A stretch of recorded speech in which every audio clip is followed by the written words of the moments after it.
Minsan nagbabrowse ako ng aking social media at nakita ko tong post na to. Okay, galing sa isang, ang pangalan ay Pastor PJ. So, maaaring iba sa inyo, kilala siya. Meron ba sa inyo na kilala sa kanya? Wala, mabuti naman. Okay, so ano bang sinasabi dyan? So, sana basa nyo. Pero kumbaga yung kaisipan na nandyan, ang sinasabi dyan, na kapag sa sarili mo, ikaw kumukuha ng lakas, walang totoong kapangyarihan, walang power. And I agree with this, especially when it comes to serving the Lord. Sa obserbasyon po ng inyong lingkod, marami pong nabe-burn out, maraming stress, wala sa tamang rhythm and flow, hindi kasi synchronize sa timing at motion ni Lord. Either pinangungunahan si Lord or napag-iiwanan. So alin lang sa dalawa. So kaya ang tanong po sa atin ngayon sa umagang ito, sa ating paglilingkod sa Diyos, number 1, o kahit ano po yung ginagawa natin sa pag-aaral kung isa kang estudyante, o pagtatrabaho kung isa ka namang adult, o kahit ano pa yung pinagbubuhosan mo ng lakas at panahon, ang tanong, paano tayo kukuha ng lakas galing sa Diyos? Paano nga ba? Paano tayo kukonekta kay Lord para mapalakas niya tayo, para maging effective tayo, para maging efficient tayo, at ang pinakamahalaga, paano tayo kukonekta kay Lord para yung paglilingkod natin ay maging acceptable sa Kanya. So yan yung mga sasagutin natin sa araw na to. At the end of this sermon, I hope and I pray that we will all realize if we are really connected or not connected to God. Connected ba talaga tayo kay Lord as individual? Connected ba talaga tayo kay Lord as a church? At ano po ang dapat nating gawin? But before we continue, let's come to the Lord in prayer. Let's offer this time to the Lord. Panginoon, lumalapit po kami sa inyo ngayong umaga. Dalangin po namin, Lord, na mangusap po kayo sa puso ng bawat isa sa amin, O Lord. Dalangin po namin na makita namin ng malinaw kung ano yung kalooban nyo sa amin, kung paano nyo kami nakikita, O Lord, kung ano yung mga kailangan namin. Yung mga kailangan namin, Lord, para makakonect nga po kami sa inyo effectively, O Lord. Mangusap po kayo, Lord, sa bawat isa. At dalangin po namin, Lord, na kayo ang siyang maitaas, kayo lamang sa umagang ito. Salamat po sa inyo, Lord, dahil tunay na napakabuti ninyo. At alam ko, Lord, na sa oras pa lang na to ay sinagot nyo na po ang aming panalangin. Salamat, Lord, ito po ang aming dalangin sa pangalan ni Jesus. Amen.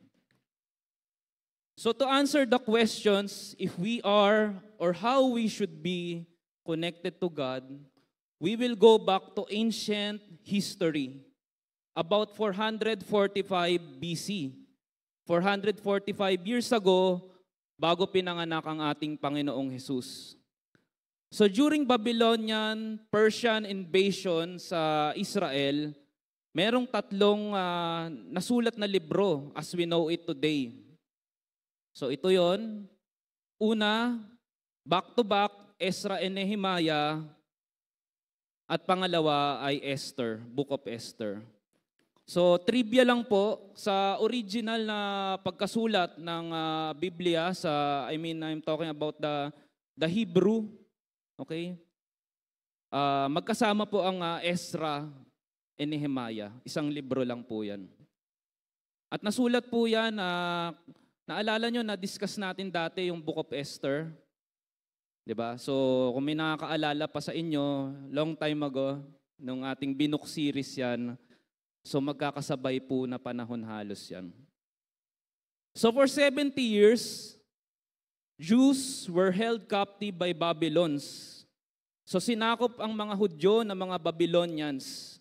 So, dinala sila sa Babylon. So, kung makikita nyo po yung red line, Sana nakikita ninyo.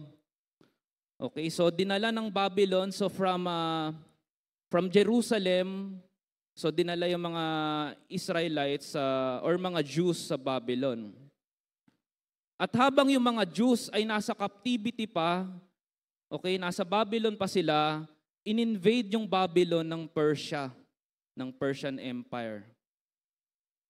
So kung i-relate natin yan sa panahon natin ngayon, parang nung World War II, under pa tayo ng Japanese regime, nang puntahan tayo ng mga Americans.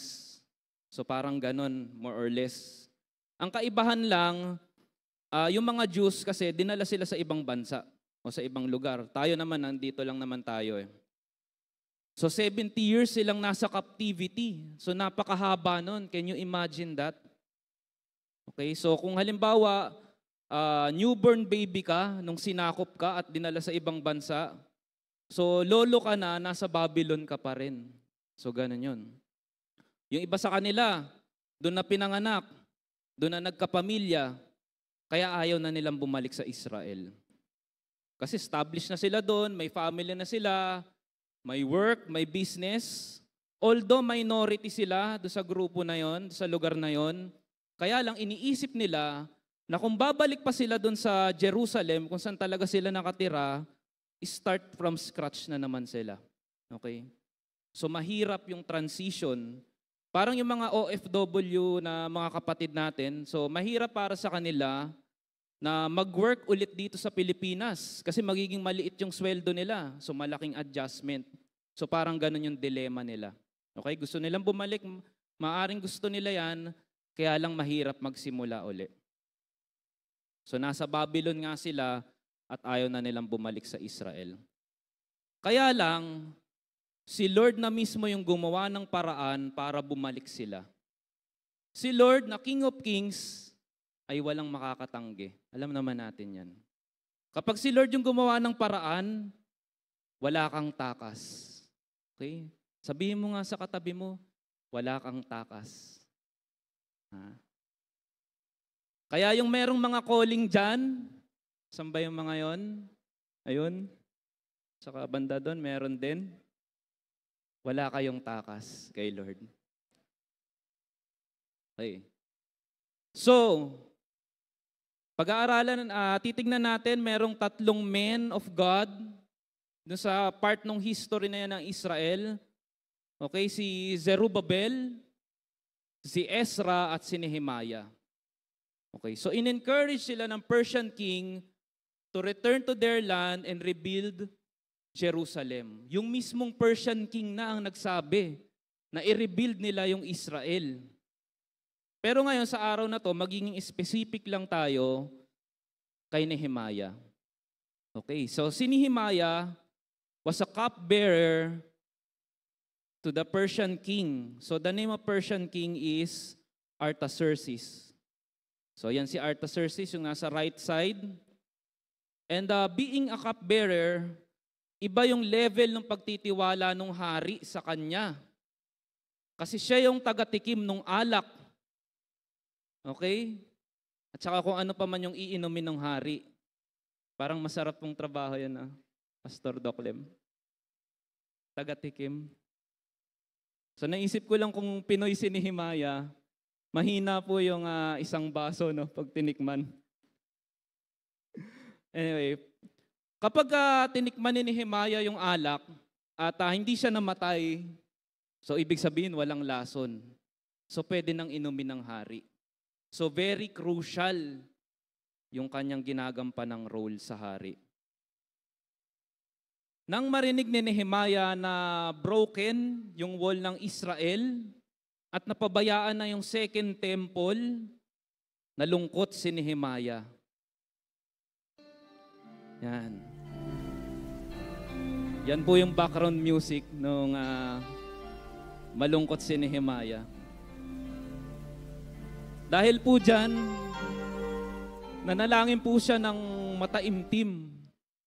He fervently prayed kay Lord. Sobrang nalungkot po kasi siya, kaya siya nanalangin. And eventually, nakita nung hari na malungkot siya.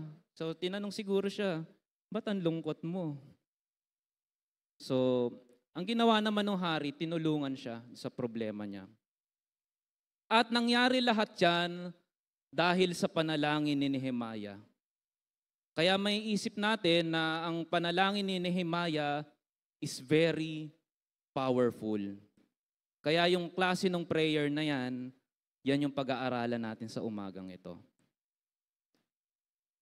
So paano ba nanalangin si Nehemiah sa panahon na kailangan ng someone who will bring salvation to the perishing people? And by understanding how Nehemiah prayed, will answer how we can effectively connect to God. Kaya ang title po ng ating message sa umagang ito, Unlocking the Power of Prayer, Lessons from Nehemiah.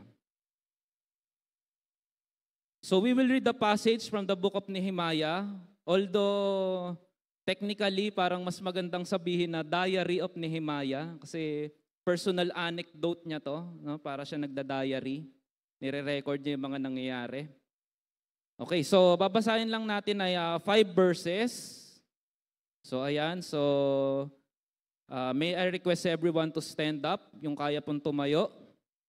Gawin natin na babasahin natin alternately sa alitang pagbasa, tapos sabay-sabay po tayo sa dulo. So para hindi po tayo malito, yung color blue, ako po yun, kayo yung red. Tapos pag green, sabay-sabay na. Parang video okay lang yan. Okay, so ako po muna babasa, color blue. And they said to me, the survivors who are left from the captivity in the province are there in great distress and reproach. The wall of Jerusalem is also broken down, and its gates are burned with fire.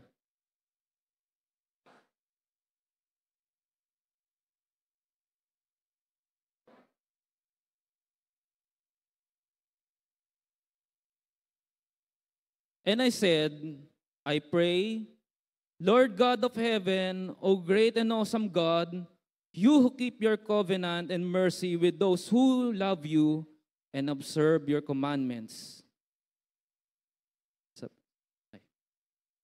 Sorry. Sige po, sabay-sabay po, verse 6.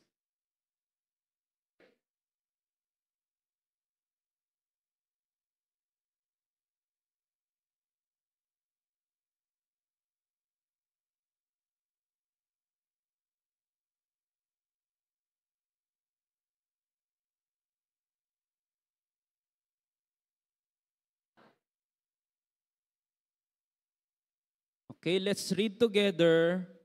We have acted very corruptly against you and have not kept the commandments, the statutes, nor the ordinances which you commanded your servant Moses. Amen. May the Lord add blessing to the reading of His word. You may now take your seat. So for a moment, let's allow the word of the Lord to sink into our hearts and soul. Let's allow the Holy Spirit to speak to us. First of all, we must understand that Jews, mga Hudyo, Jews' disobedience, ang kanilang hindi pagsunod caused their downfall at the hands of their enemies. Kaya sila sinakop ng mga kalaban ay dahil hindi nila nagawang sundin ang buong kalooban ng Diyos. Sa mga Hudyo po kasi may tinatawag silang Sabbath year kung saan kailangan nilang pagpahingahin yung lupa, yung sakahan. So kaya lang hindi nila pinagpahinga yung farming land nila during Sabbath year. So kaya ang ginawa ni Lord, pinagpahinga niya yung lupain by force, by allowing their enemies to conquer them and bring them to the foreign land. So yan ang nangyari dyan.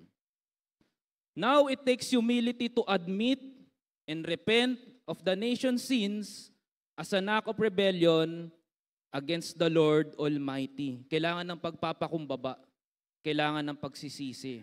Kailangan aminin nila na sila ay may kasalanan. So, sabi ni David Gushik, The bad state of the people and the bad state of the city walls were intimately connected. So kung may problema sa heart ng mga tao, sa mga Hudyo, nagre-reflect yan dun sa kung anong sitwasyon ng kanilang lugar. Okay, so halimbawa, kagaya nun, delikado yung kanyang sitwasyon kasi may problema sila sa kanilang mga puso. In the ancient world, a city without walls was a city completely open and vulnerable to its enemies. They had no defense, no protection at all. So sira yung wall ng Jerusalem, so kaya exposed sila sa enemies. Pwede silang pasukin anytime. So pinapakita nito na yung mga Hudyo na bumalik sa Promised Land ay delikado. Pwede silang atakihin ng kalaban sa anumang oras. Kaya gano'n na lang yung response ni Nehemiah. Nehemiah wept, mourned, fasted, and prayed hard for his people. He acknowledged that the cause of suffering and hardship is the spiritual corruption, aka disobedience. Okay? Nung mga kababayan niya. Dahil po dyan, pupunta tayo sa ating point 1, praying and weeping. It takes grieving and groaning. So ito yung topic natin ngayon. Di ba meron tayong 5G series. So tayo nasa groaning. Paghagulgol. Talagang todong iyak sa panalangin. Hindi yung naluluha lang. So nabasa-basa lang yung mata. So hindi ganon, no? Talagang matinding panalangin. So kailangan yan, groaning to bring Jews back to Promised Land. Or Israel as we know it today. So kailangan merong sense of brokenness and weeping o pagluha at pagtangis dahil sa kasalanan. So ito yung sabi sa verse 7. We have acted very corruptly against you and have not kept the commandments, the statutes, nor the ordinances which you commanded your servant Moses. Okay, so hindi niya sinisi si Lord na, Lord, bakit nyo kami pinabayaan? Bakit hinayaan nyo na sakupin kami ng mga foreigners? So hindi ganun yung sinabi niya. Hindi niya kinanta yung kanta ni Gary B. Na natutulog ba ang Diyos? Natutulog ba? So hindi niya kinanta yun. So iba yung kinanta ni Nehemiah. Alam niyo po kung ano yung kinanta ni Nehemiah? Hindi? Wala kang idea? Lord, patawad! Pagkat ako'y makasalanan. Makasalanang nilalang. So alam niya sa puso niya at inaamin niya na ang dahilan ng kanyang paghihirap o ng kanilang paghihirap ay dahil hindi sila naging faithful kay Lord. So inamin nila yon. Kaya ang tanong sa atin, tayo ba sa ating pananalangin, nakakaramdam din ba tayo ng brokenness dahil sa ating mga sariling kasalanan? O nagiging broken-hearted ba tayo when we pray for our nation's sins? O baka naman manhid na tayo at tinanggap na lang natin yung systemic corruption na nararanasan natin ngayon. O yung idolatry na nakikita natin ngayon, baka naman normal na lang sa atin yung mga yan. Baka iniisip natin na ganyan na talaga yan, di na yan mababago. So minsan may naririnig akong ganyan eh. Hindi talaga mababago yan kung hindi natin babaguhin yung paraan natin ng pag-iisip. Kailangan baguhin natin yan. Kanina nakita rin natin sa verse 4, pwede niyong buksan sa Bible nyo, sabi doon, he mourned for many days. So ibig sabihin, hindi paspasan, hindi mabilisang makuha agad yung pinagpe-pray. So kailangan ng pagtsatsaga. We need endurance in praying. Tandaan po natin yan. Hindi po pag pinag-pray natin ngayon, makukuha na natin agad bukas. Although merong ganon, meron kami sa pamilya naming nararanasang ganon na pagka-pray ngayon, mamaya may sagot na. Pero hindi po palaging ganyan. Merong kailangan ng mahabang panalangin. We love the smell of coffee, right? We love the smell of good food. So halimbawa, barbecue, inihaw na manok, andoks, ang syerep, ang bango. In the same way na gusto natin yan, gusto nating maamoy yan, God loves the smell of our prayers, the aroma of our prayers. When we ask God for forgiveness, when we grieve from our sins, when we pray to reach out to our community, it's like a smoke from coffee or barbecue that is reaching out to God. He loves it. He craves for it. Yung panalangin ng pagsisisi, instead na pagrereklamo, baka nasanay na tayong puro reklamo, pero kung hindi tayo magrereklamo, sa halip ay magsisisi tayo, gustong-gusto ni Lord yan. So like Nehemiah, we must cry out to God. Basahin nga natin yung verse 4. Sige nga, basahin natin sabay-sabay para maiba naman. 1, 2, 3. So it was when I heard these words that I sat down and wept and mourned for many days. I was fasting and praying before the God of heaven. We can be sure of this, that when we cry out to God, He will show us the way. He will reveal to us His plan. He will give to us an opportunity to become salt and light, to share the gospel to our neighbors and friends and classmates and seatmates, schoolmates. Kasama ba yung mga crush doon? Hindi po to evangelligaw, mga kabataan. Hindi ko po alam kung nakwento ko na to. I remember one time kung paano nabuo yung aming small group sa CGS. Okay, isang araw naglalakad ako dyan and pinagpe-pray ko kung paano kaya ako makakakonect sa mga tao na to, sa mga magulang na to, sa mga students na to. Yun yung pinagpe-pray ko sa heart ko habang naglalakad ako. So bigla na lang may isang employee ng CGS na binibiro nila na sinasabi nila, ito kailangan mo tong i-Bible study eh. Sabi nilang ganon. So sa kanila parang biruan lang yon sa palagay ko. Pero ako sineryoso ko. So at dahil doon, nagsimula yung Bible study, yung small group. So nagsimula siya talaga sa prayer. So lahat ng mga endeavors, great endeavors, nagsisimula yan sa prayer. Dapat lang na lahat ng ministry ay sinisimulan sa prayer. Kahit anong ministry. Tingnan nga po natin yung ating mga ministry, kung saan man kayo involved. Nagsisimula ba kayo lagi sa panalangin? Okay. Kinokonsensya ko kayo. Meron po akong isi-share sa inyo. Ngayon ko lang po ito isi-share publicly, kaya makinig po kayong maigi. Sabi ko dun sa One Move Core, yung ating mga leaders na mga kabataan. Kung mamimili tayo ng leaders, dapat yung prayerful. So ito yung secret criteria namin. Pero ngayon hindi na po secret kasi alam nyo na. Bakit dapat prayerful? Kasi nagpapakita po ito na yung taong yun ay dependent kay Lord. And I will be brutally straightforward. Maraming very active, very talented, ang gagaling, naglilingkod kay Lord, pero hindi umaattend ng prayer meeting. Paano nating masasabi yun na dependent kay Lord? Mahirap. Saan kumukuha ng power yun? Sa kilikili?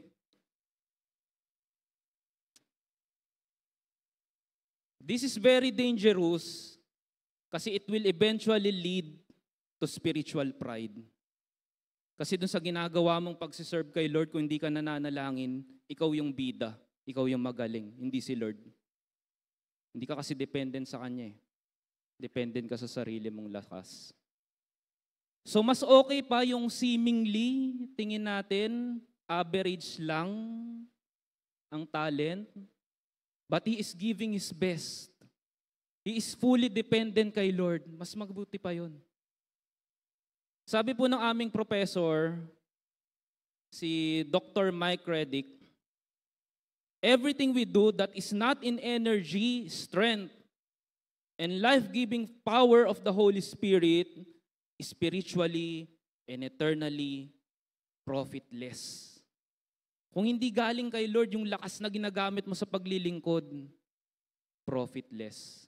Kaya nga sinabi ni Jesus sa John 6, chapter 6, verse 63, it is the Spirit who gives life. Saan galing yung life? Sa Spirit. The flesh profits nothing. The flesh profits nothing. So dapat galing sa Holy Spirit. Sinabi rin niya that God only blesses what He does through you. Kaya sinabi rin ni Lord sa John 15:5, apart from me, you can do nothing of eternal value. And praise God, dahil nakikita ko po yan sa dance ministry. At ginagawa din po yan ng One Move Core. Praise God sa kanila. They made worshiping God their lifestyle. Praise God sa buhay ng mga kabataan na yan. Sige po, palakpakan natin ang Panginoon. Hindi sila nagka-quiet time lang sa araw na tatayo sila dito. Di ba nakita nyo sila sumayaw? So hindi lang magka-quiet time sila kasi magsasayaw sila. Hindi po ganon. Araw-araw they have quiet time. They have accountability partners. And praise God that they align their hearts to God. And their dance on Sunday is culmination of all their devotion and expression of their individual quiet time. So yung kanilang paglilingkod dito, expression lang yun ng kanilang personal devotion. So attend po kayo ng midweek prayer gathering. Tingnan nyo po kung sino yung mga kabataan na nandun. So madalas po, either member po yan ng dance ministry or One Move Core. Kaya I love these young people. Their passion for Jesus ignites the flame within me. Nakakahawa. Liyab. Naalala niyo yon? So we live to worship God. We live to commune with God. So we pray to God. We pray to God passionately. We pray to God fervently. We are not praying out of desperation. Hindi tayo desperate kaya tayo lumalapit kay Lord. We are praying because we have living hope, Jesus Christ. So yan dapat ang laman ng ating panalangin. Merong living hope. Maganda kung sinasabi natin na tuwing tayo may achievements, glory to God. Or praise God sa nangyaring ganito. That's good. That's wonderful. Pero ang tanong, paano tayo mamuhay?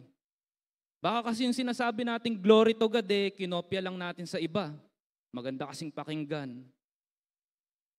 So kailangan sa bawat hakbang ng ating paa, so hindi lang sa pagsasayaw, kundi sa ministry in general, kapag tayo halimbawa nagpapakanta, sumasayaw, bumabati sa mga bisita, nagtuturo, ang tanong, may kasama bang panalangin? O maski pops na lang? Alam niyo yung maski pops? Maski paano na lang? Okay, with that, we will go to second point, praying and serving. Kailangan po natin bumalik sa basic spiritual discipline. I will ask each one of us individually, lalo yung mga nasa ministry, hindi nyo po kailangan sumagot ng malakas na boses, nananalangin po ba kayo?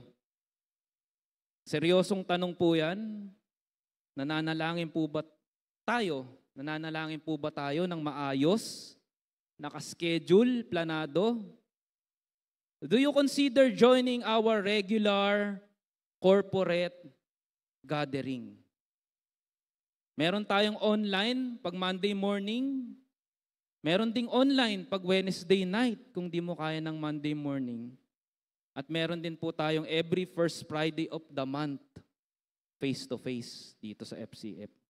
At kapag kulang pa po yan, pwede rin kayo mag-pray as small group. So we must remember this very important truth na kanina pa po natin pinag-uusapan. Pag walang prayer, walang power.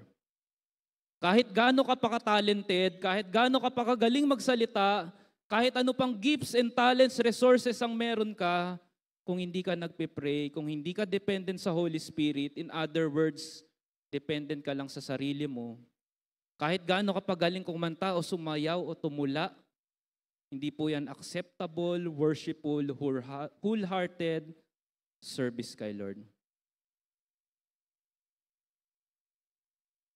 We must also take note na mahalagang bahagi ng panalangin kung paano nanalangin si Nehemiah ay yung pag-amin na tayo ay makasalanan. Dahil ang unang step para magkaroon ng resolution, magkaroon ng forgiveness, magkaroon ng healing, and eventually revival, nabanggit sa kanta kanina, sobrang perfect ng timing, ay ang aminin na tayo ay may problema, na tayo ay may kasalanan. So yan ang unang step. Kailangan magpakumbaba. Paanong lalapit ang isang tao sa doktor kung hindi niya aaminin na siya ay may sakit? At paano siya re-resetahan ng tamang gamot ng doktor kung hindi niya sasabihin yung nararamdaman niyang sakit sa katawan? So paano yun? Huhulaan ng doktor? Hula ko, masakit ipin mo eh. Kailangan na po nating bunutin lahat po yan. So hindi pwede, diba? Kailangan sabihin niya.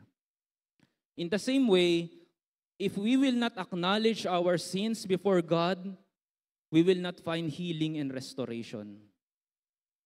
Sabi ni Nehemiah sa verse 6, please let your ear be attentive and your eyes open. So he's talking to God in prayer, that you may hear the prayer of your servant, which I pray before you now, day and night,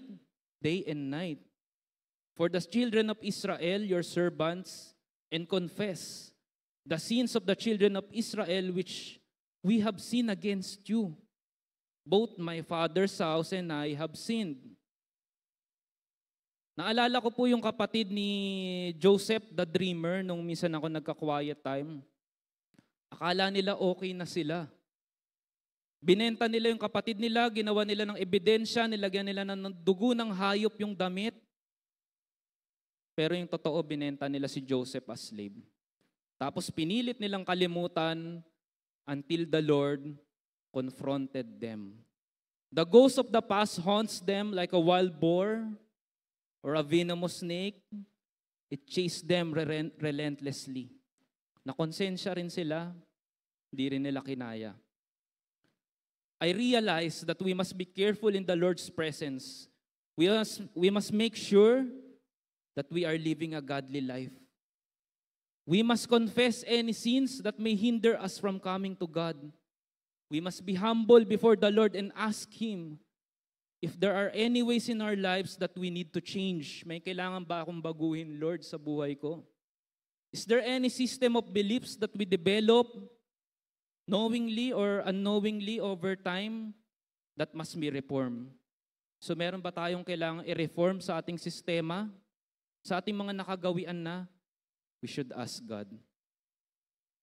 We must be careful how we live before the Lord.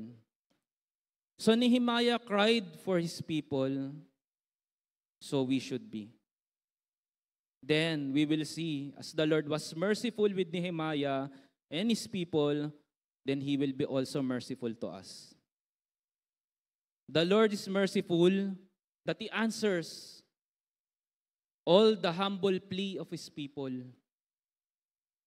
God will always be merciful until He comes again to judge every nation. Merciful si Lord, very patient. Hundreds, thousand years, binibigay niya sa mga Israelites, binibigyan ng pagkakataon para magbago. Okay?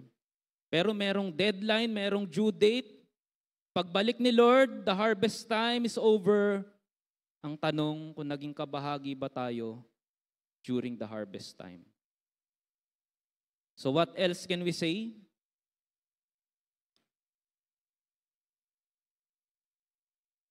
Sa paglilingkod natin sa Diyos, so hindi yan paramihan ng alam o pagalingan ng performance.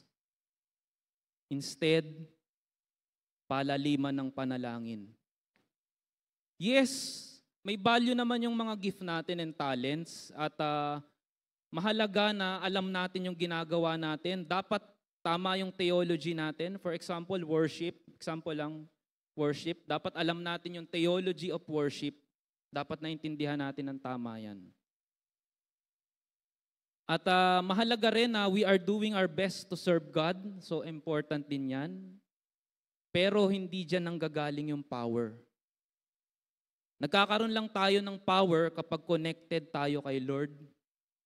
Kapag yung heart and mind natin naka-align kay Lord, kapag yung heartbeat natin, tsaka yung heartbeat ni Lord ay iisa. Kapag yung kinakatuwaan ni Lord, kinakatuwaan mo na rin. O yung ayaw ni Lord, ayaw mo na rin. Kapag ina-acknowledge mo na kung wala si Lord sa buhay mo, wala ka rin. At mangyayari lang lahat ng yan kapag tayo nakababad sa presence ni Lord. Mangyayari lang lahat yan kapag may time tayo na mag-prayer babad sa presence ni Lord.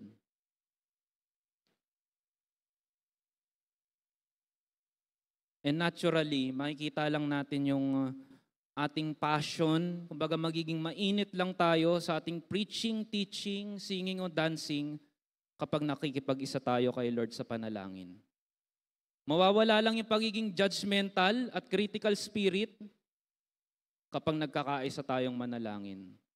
Kasi kapag sama-sama tayong nananalangin, doon kikilos yung banal na spirito. Pupunta po tayo sa third point, praying and going.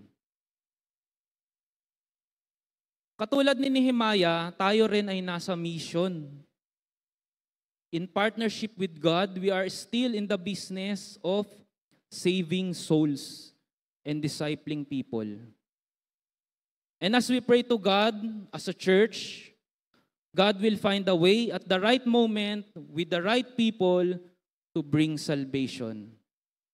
And the Lord will surely be merciful to us, to our community, Fairview, and to our nation as a whole, if we will just repent.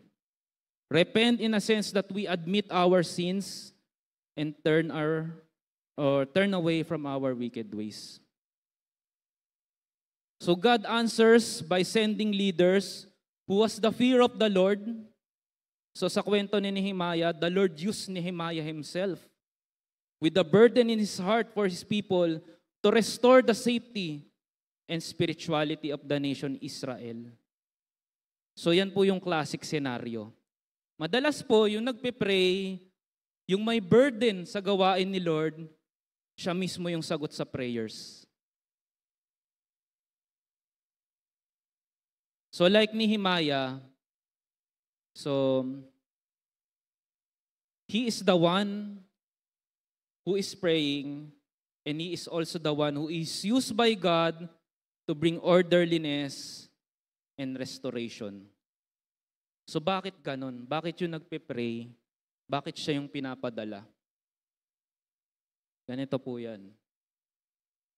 Kasi po, kaya ka merong burden sa heart mo, kaya mo naiisip yung neighbor mo na hindi pa kilala si Lord, kaya mo naiisip yung friends mo pag napag-uusapan yung Great Commission, pag naririnig mo sa preaching, kasi si Lord na mismo yung tumatawag sa'yo para i-share mo yung pag-ibig niya sa iba. Yung kabigatan ng puso mo, yan yung tinatawag na God's leading.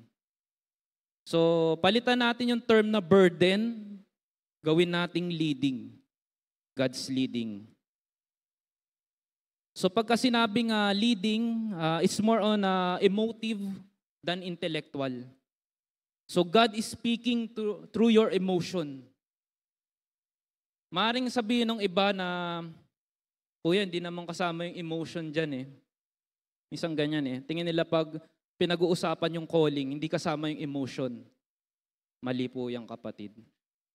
Emotion is also gift from God. Our passion is from God. Kapag nakakaramdam tayo ng habag sa wala pang kaligtasan, that is from God. Kaya lang, emotion is subjective, pabago-bago. Parang intellectual din naman natin, pabago-bago rin naman tayo ng isip minsan di ba? Kaya we must discern which emotion is coming from God.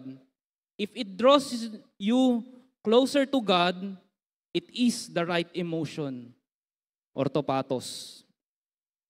If it strengthens the fellowship, it is the right emotion.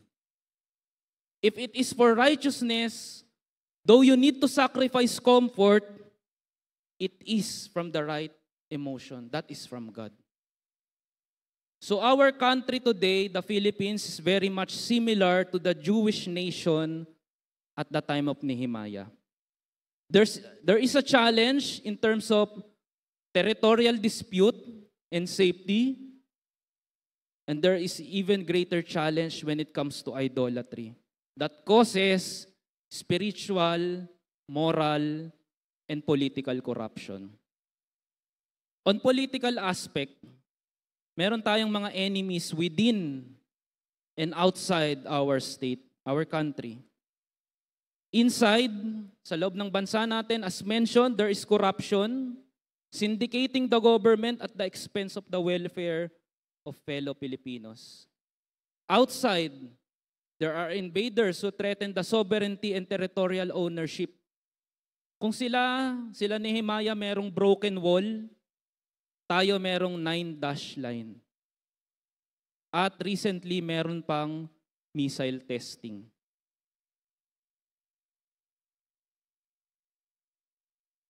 In spiritual aspect of our local church in general, let's check if there is any form of idolatry, compromises, or even agents sent by the enemy that may be causing division.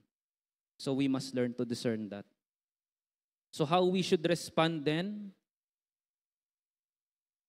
So like Nehemiah, Christians must be united in weeping and mourning for our country or for our family, for our community and our country as a whole. Kaya ang tanong po sa atin, ginagawa po ba natin yan? So halimbawa dito lang po sa East Fairview, pinagpe-pray po ba natin yung mga tao sa paligid natin na makakilala kay Lord? Di ba minsan may activity tayo na prayer walk? Di ba? Pero hindi naman kailangang magtawag formally na magpe-prayer walk tayo to do prayer walk. So, halimbawa ako naglalakad ako papunta rito or pauwi. So, pinagpe-pray mo yung mga lugar na yan na nakikita mo. Na I pray Lord na makakilala yung mga tao pong nandirito. So, you pray for them. So, as we pray for our community and our country, God will present to us opportunities to share the gospel of peace. So yung opportunity, yung courage, di ba natatakot tayo minsan na mag-share, nag-aalangan tayo. Yung mga opportunity po na yan, yung courage, lumalabas yun kapag nananalangin at kapag kumikilos po tayo ng sama-sama. So we are effective when we move together. Like yung ginawa nating gift giving, di ba? Dito sa ating community. So it's effective. Kasi we have courage, we have boldness to share kasi magkakasama tayo. So we are also effective when we pray together. We are effective when we go out and share the gospel together. And God will ultimately bring peace, healing, and restoration. He will find ways, call people, and change hearts. So si Lord yung gagawa niyan so that people will know Him as Savior and Lord. So again, applying this to our church, apply natin lahat ng lesson. So it's not the amount of resources the local churches have. but in the hearts that are surrendered completely to the Lord of harvest. So that's the Holy Spirit, the Lord of harvest. So we must pray. So hindi po tayo dapat dependent sa kung anong meron tayo, resources natin, but we must depend on the Holy Spirit, kaya kailangan natin mag-pray. To make the long story short, si Nehemiah, the cupbearer, trusted by the Persian king, after weeping and groaning before God in prayer, his prayer was answered by God. So, yung Persian king, yung kanyang boss, provided all the resources and authority he needs to restore the wall. So, yung boss niya mismo nag-provide, si King Artaxerxes, para ma-restore yung wall. And ultimately, Nehemiah succeeded in his mission with the help of his fellow Jews who is chosen by God to help him rebuild the wall. So ito po yung ating main point, yung nasa taas po ng ating outline. So groaning is the key to healing, restoration, and empowerment. So we as Christian, we must pray hard for our country, our community, and our family so that we can experience God's redemption and revival. Okay, so anong mga application yan? Mga specific, practical application. So we must pray individually sa ating personal quiet time. We must be intentional. We must have regular schedule of prayer. And number 2, we must pray corporately o magkakasama. Okay. At katulad nung na-mention ko kanina, meron tayong 3 options or pwede nyong attenan lahat. Monday morning, midweek ng gabi, Wednesday, at kapag first Friday, yung ating Ignite Prayer Gathering, first Friday of the month. So sama-sama tayo manalangin. And number 3, we must pray to establish a more meaningful relationship with God, not as a ritual. So yan naman ang objective ng prayer, to establish relationship with God. So hindi po yan ritual. So to end this sermon, I want to leave this quote from R.A. Torrey, an American evangelist. Sabi dyan, prayer is the key that unlocks all the storehouses of God's infinite grace and power. So mga kapatid, prayer is the key. Sabihin nga po natin, prayer is the key.